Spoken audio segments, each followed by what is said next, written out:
Good morning, student. 12th Commerce, Economics, and today's topic is the firm's equilibrium by the MCMR method. MCMR method का मतलब है MC मतलब marginal cost and MR मतलब marginal revenue. Method, इस method का पूरा नाम क्या हुआ? सीमांत लागत व सीमांत आगम विधि. आगम विधि, राइट? देखिए, this method is one of the most popular method. जो हमने TCTR मेथड किया था वो भी अच्छा है, but it is the less important comparatively to this. ये उससे कम इम्पॉर्टेंट क्यों है? Marginal cost, marginal revenue method scientific method है, उससे ज़्यादा वहाँ पर जो हमारे पास ये जो गैप निकालना होता था, this one gap, it's very difficult to draw the tangent and find out the exact difference. उस वाले मेथड में, कौन से? TCTR वाले मेथड के अंदर ये जो गैप निकालना होता था, that is one of the difficult task. ये बहुत मुश्किल काम होता है, क्योंकि जब टेंजेंट ड्रॉ करते हैं तो खाली एक टेंजेंट से कई बार काम नहीं चलता. हमने तो अपने समझाने के लिए आपको एक टेंजेंट ड्रॉ करके दिखा दी थी कि एक टेंजेंट यहाँ ड्रॉ करो, एक टेंजेंट वहाँ ड्रॉ करो, और इसके मैक्सिमम पॉइंट से आप लाभ निकाल लो. लेकिन it's very difficult to find that.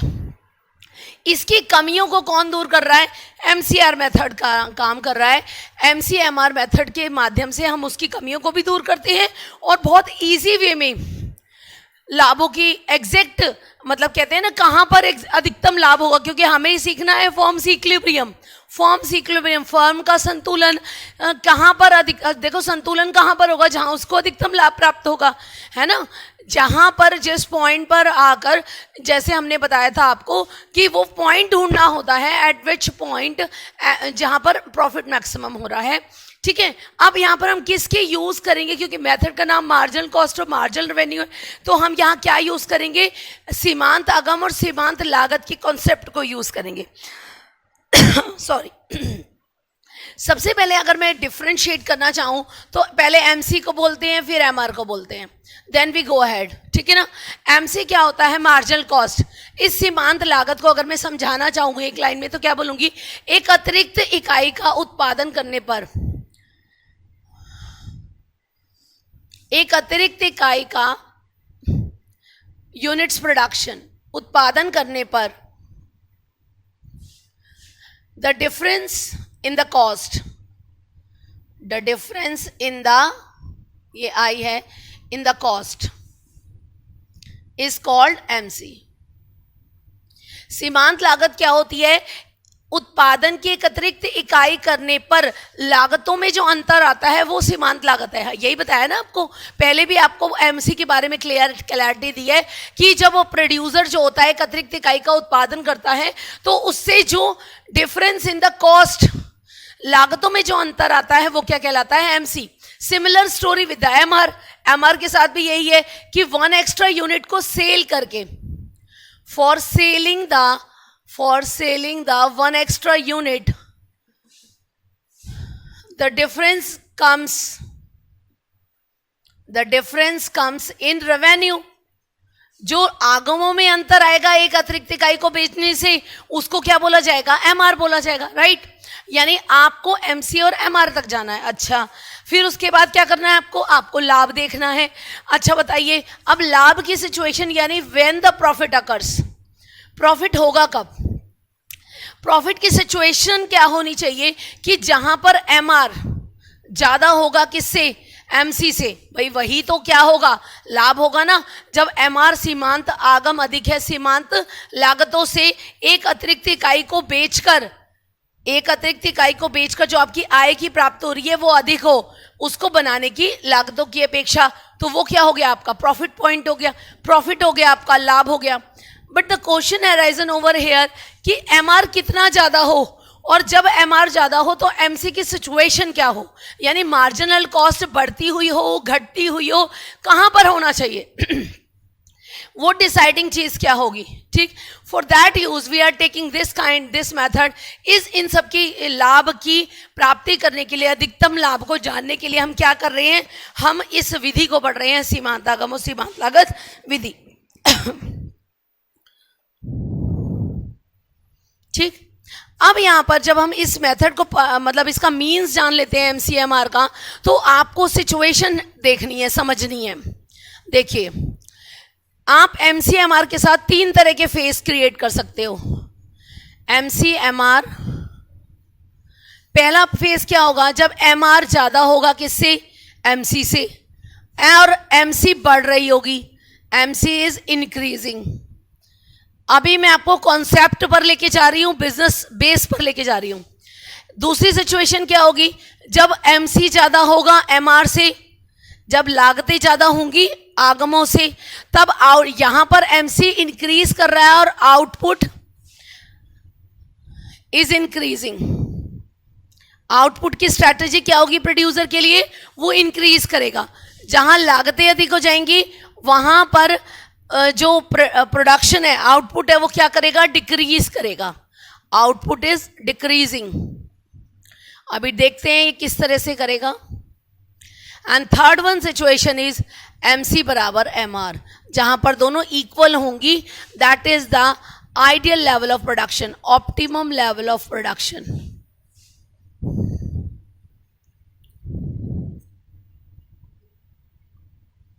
पहले इन तीनों पे बात करते हैं, फिर आगे मेथड पे जाएंगे, क्योंकि ये समझ लिया तो काफी कुछ आ गया। समझो, देखिए, जब आपका सीमांत आगम अधिक है, किससे, सीमांत लागतों से अधिक होगा, तो इतनी सी जाहिर सी बात है कि आप और MC साथ ही साथ सेकेंड फेज क्या है, MC is increasing trend. MC जो होना चाहिए वो क्या होना चाहिए, MC बढ़ता रहना चाहिए। MC क्या होना चाहिए, लागतें बढ़ रही होनी चाहिए, बढ़ रही होनी चाहिए।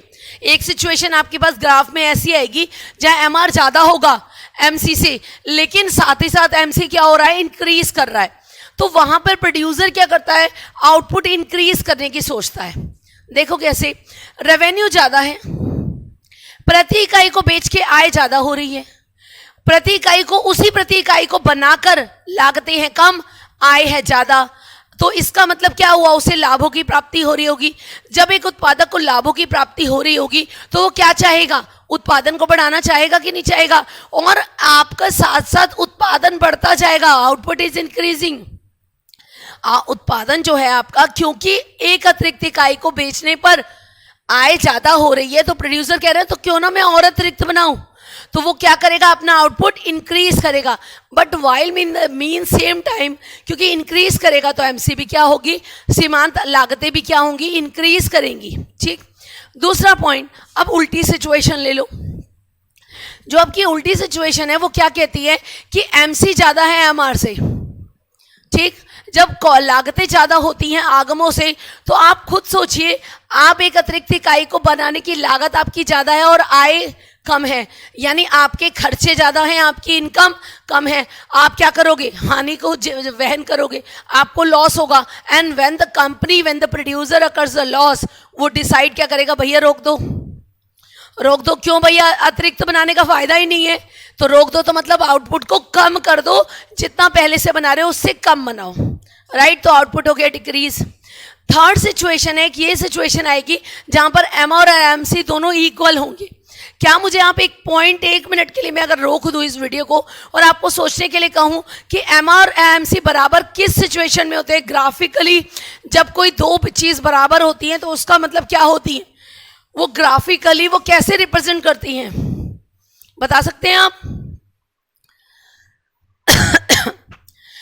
वेरी ट्रू, आप सही सोच रहे हैं कि MR और MC अगर हमारे पास इक्वल आ रहा है तो डेफिनेटली वो दोनों क्या करेंगे, इंटरसेक्ट करेंगे, वो दोनों कहीं ना कहीं काट रहे होंगे एक बिंदु पर, राइट। तो MR और MC दोनों बराबर है, यानी अतिरिक्त इकाई को बनाने की लागतें और अतिरिक्त इकाई को बेच के प्राप्त होने वाली आय दोनों बराबर। और जब ये दोनों बराबर होती हैं, that is the optimum level of production, ये आदर्शतम बिंदु होता है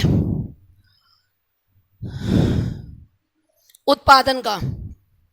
मतलब ये वो पॉइंट है, ये वो मैक्सिमम लिमिट है, मैक्स लिमिट, कि यहां तक उत्पादन आप बढ़ा सकते हो जहां पर MC और MR बराबर हो जाएं और एक चीज और इसमें जोड़ेंगे, लेकिन बाद में जोड़ेंगे, अभी इतना ही समझिए कि एमआर और एमसी क्या है, दोनों बराबर हैं, तो that point is the optimal level of production, कि वो क्या होगा, आपका अधिकतम उत्पादन का बिंदु होगा, आदर्शतम बिंदु होगा, वहां पे उत्पादन किया जाएगा प्रोड्यूसर के लिए, प्रोड्यूसर वहां उत्पादन करेगा। And this one is the first and necessary condition, first condition for equilibrium, first condition for equilibrium, ये संतुलन के लिए पहली शर्त है और पहली नेसेसरी शर्त है। नेसेसरी बोलते हैं आवश्यक, आवश्यक शर्त है, यानी ये शर्त तो होनी ही होनी चाहिए। आप अगर गो थ्रू करेंगे सिलेबस को, करिकुलम को, तो आपको टुकड़ों में समझाया गया है। मैंने पहले ही तीनों पॉइंट क्लियर कर दिए आपको, सिचुएशन कैसे कैसे हो सकती है, तो आपको कौन से कहां पे फर्म का संतुलन, इस विधि के द्वारा, सीमांत आगम और सीमांत लागत विधि के द्वारा, आप अगर आदर्शतम बिंदु प्राप्त करना चाहते हैं, अधिकतम कि कहां पे उत्पादन करना चाहिए, जिस बिंदु पे फर्म को अधिकतम लाभ हो, लाभ अधिकतम हो, और यहां पर जहां अधिकतम लाभ होगा वो सिचुएशन कौन सी होगी, जहां एमआर और एमसी बराबर होंगे। Let's check and find out how MR और एमसी बराबर करेंगे। ये पहली कंडीशन समझ में आ गई, यही मेन कंडीशन है। दूसरी एक और बताएंगे, वो भी नेसेसरी नहीं होगी लेकिन सफिशिएंट जरूर होगी। देखिए, अगर हम बात करें कि फर्म कहाँ है, फर्म अपने आदर्श उत्पादन की मात्रा को अगर जानना चाहती है तो वहां पर किस पॉइंट पे जानेगी, जहां एमसी और एमआर बराबर होगा। Let's discuss with the graph. पहला ग्राफ हम ले रहे हैं मोनोपोली का या अप इम्परफेक्ट कंपटीशन का, ठीक, एआर नहीं बनाते, खाली रेवेन्यू, एमसी एमआर लिया है ना दो, तो खाली दो ही बनाते हैं। ये आपका हो गया एमआर और ये हो गया आपका MC, right. This is the MR curve, this is the x axis, this is the y axis. X axis पे आप क्या लेते हो, उत्पादन की मात्रा लेते हो, उत्पादन की मात्रा,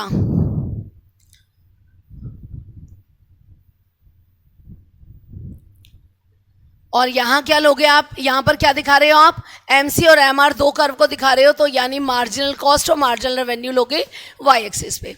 आप देख रहे हो एमआर डाउनवर्ड स्लोपिंग कर्व है, एमआर जो होता है सीमांत आगम का जो कर्व होता है एकाधिकार और अपूर्ण प्रतियोगिता में, वो क्या होता है, गिरता हुआ कर्व होता है। गिरता हुआ कर्व का कारण क्या था वो भी आपको बताया हुआ है। और एमसी जो होता है it's a like you, starting में देखो क्या है, प्रारंभ में गिरती हुई, फिर एक बिंदु पे निम्नतम होने के बाद एमसी क्या करती है, गिरती है। ये एमसी का पॉइंट हो गया। अब आपको इस पे डिस्कशन नहीं करना है यहाँ पर कि एमआर ऐसा क्यों है और एमसी ऐसा क्यों है, आपको तो फर्म के इक्विलिब्रियम को डिस्कशन करना है। तो आपको जो मैंने कंडीशन बोली थी वो क्या बोली थी, जहां पर एमसी और एमआर बराबर होंगे, इक्विलिब्रियम, फर्म के संतुलन का बिंदु, यहां पर क्या होगा, एमसी और एमआर दोनों क्या होंगे, बराबर होंगे। इधर लिखते हैं, यहां पर आगे समझाना पड़ेगा।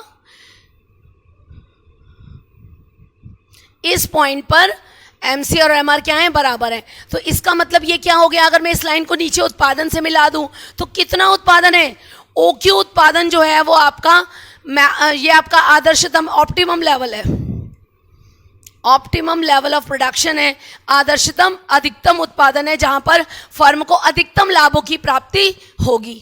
ठीक है, पहली कंडीशन यही थी ना कि इस मेथड के अंदर फर्म के संतुलन को ज्ञात करने के लिए प्रथम शर्त क्या होनी चाहिए कि एमसी और एमआर क्या होने चाहिए, दोनों बराबर होने चाहिए। तो यहां पर ये शर्त पूरी हो रही है कि एमसी और एमआर क्या है, दोनों बराबर हैं।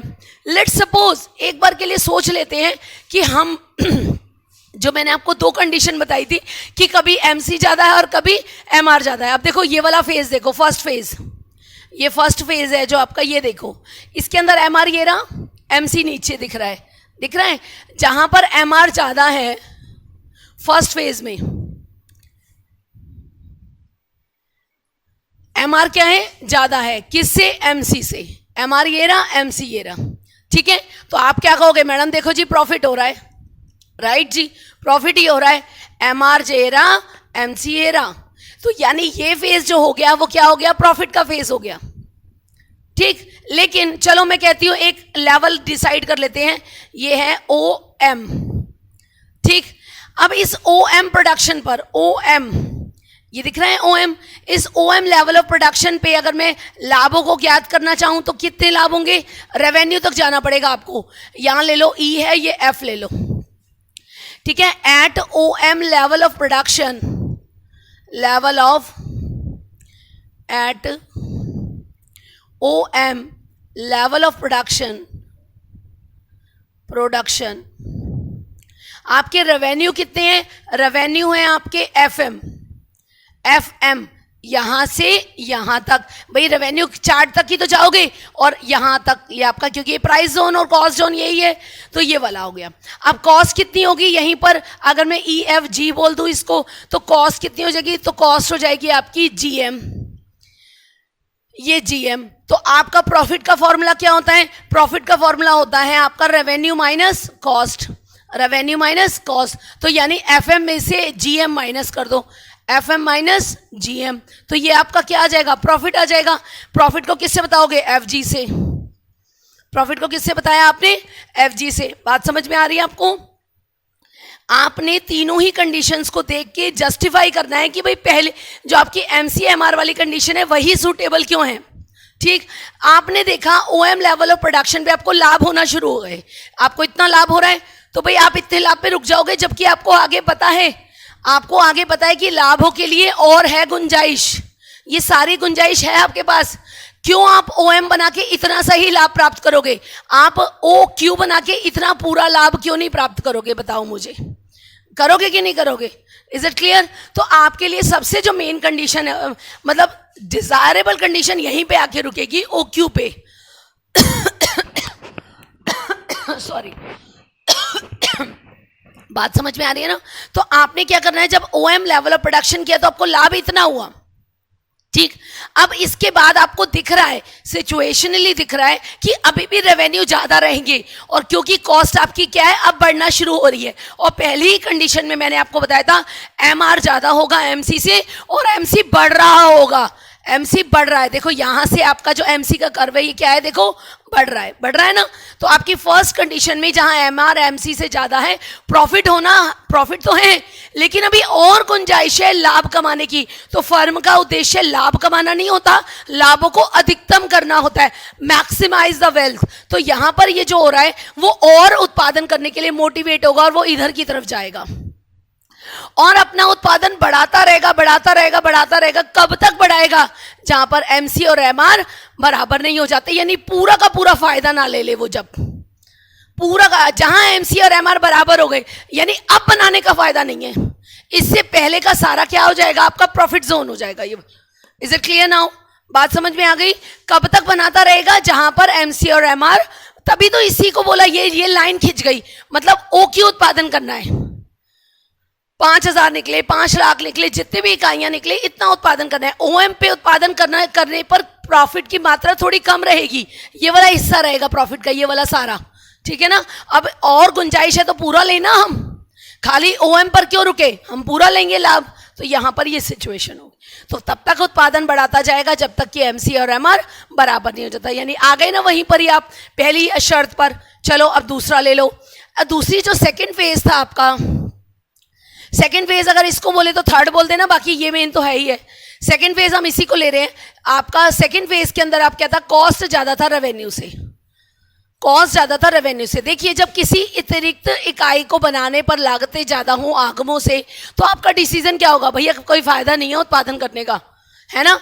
और फिर भी आप मान लो, चलो आपको पहले पता नहीं था, आप एक उत्पादक थे, तो आपने क्या किया था आप ON ही बना रहे थे, at ON level of production, level of production.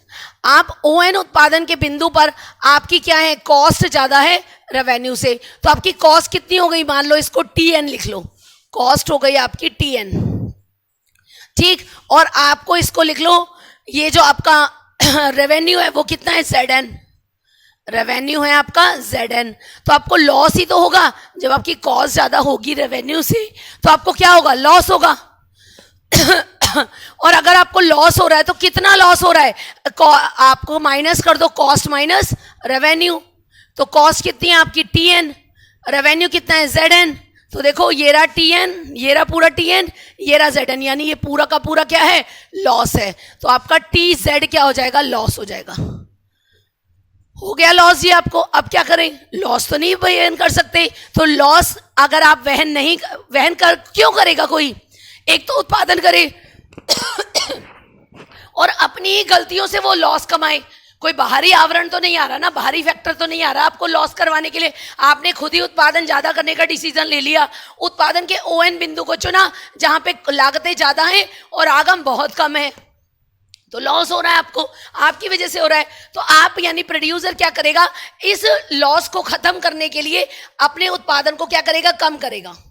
उत्पादन लेवल क्या करेगा, कम करने का प्रयास करेगा। और कब तक कम करता जाएगा, जब तक कि उसके आगम और लागत बराबर नहीं हो जाते, यानी लॉस सारे खत्म नहीं हो जाते। पूरे लॉस कहां पे जाके खत्म होंगे, इस ई बिंदु पे खत्म होंगे। तो यानी ON भी एडवाइजेबल पॉइंट नहीं रहा, क्योंकि यहां लॉस हो रही है तो वैसे ही नहीं रहा। कहां पे आके रुकोगे, अगर यहां बना रहे हो तो OQ पे आके ही रुकोगे, जहां पे MC बराबर MR है। और OM भी डिसाइडेबल पॉइंट नहीं रहा, क्योंकि यहां प्रॉफिट होना शुरू हुए हैं और अभी और गुंजाइश है प्रॉफिट की, और फर्मों को अधिकतम लाभ कमाना है। तो ये भी आके कहां रुकेगी, इस OQ लेवल पे आके रुकेगी। तो इसका जाहिर सी बात है आपके लिए लेवल ऑफ प्रोडक्शन क्या हो गया, OQ। इस OQ बिंदु पर, at OQ level of production, firm maximize its profit, firm maximize its profit, firm अपना लाभ क्या करेगी, अधिकतम करेगी। बात अच्छे से समझ में आ गई होगी आपको। देखिए जब भी आप कोई टॉपिक पढ़ते हैं उसके डीपेस्ट पॉइंट तक जाइए। आपके बुक्स के अंदर इतना डिटेल नहीं होता है, और है भी सही तो इनकम्प्लीट डिटेल है। Go through the video, makes the notes. More over मैं भी आपको हेल्प कर रही हूँ नोट्स में। आपने डीपली लिखना है, एक एक चीज क्लैरिटी करनी है। जैसे हमने प्रॉफिट का बताया कि प्रॉफिट जोन ये है, लॉस जोन ये है, लॉस के पर भी रुकना नहीं है। लॉस को कम करने के लिए फर्म क्या करेगी, अपने उत्पादन को कम करेगी। कहाँ पे आके रुकेगी, OQ लेवल पे आके रुकेगी। क्यों रुकेगी, क्योंकि यहाँ पर लागतें और आगम बराबर हो चुके हैं। एक अतिरिक्त इकाई को बनाने का खर्चा और उसको बनाने की आगम दोनों क्या है, बराबर। तो उसे कितना उत्पादन करना चाहिए, OQ उत्पादन करना चाहिए। पहली कंडीशन सेटिस्फाइड। नाउ अगर अब हम सेकंड कंडीशन को पढ़ेंगे, वो हम सेकंड कंडीशन पढ़ेंगे कल। जो सेकंड कंडीशन है वो आपकी, जैसे मैंने बोला ना, ये नेसेसरी कंडीशन है, ये बहुत आवश्यक कंडीशन है, और ये पहले शर्त ये पूरी होनी चाहिए, लेकिन दूसरी भी अपने आप में बहुत जरूरी है। बात समझ में आ रही है। दूसरी पूरी होने पर ही इसका रियल चेक मिलेगा। रियल चेक का मतलब क्या हुआ, पहली तो आपको कंडीशन शर्त होने पर स्थितियां आ चुकी हैं, लेकिन इस स्थिति के अंदर MC जो होना चाहिए वो बढ़ता हुआ होना चाहिए, सेकंड शर्त। वो हम आपको कल एक्सप्लेन करेंगे। Thank you students.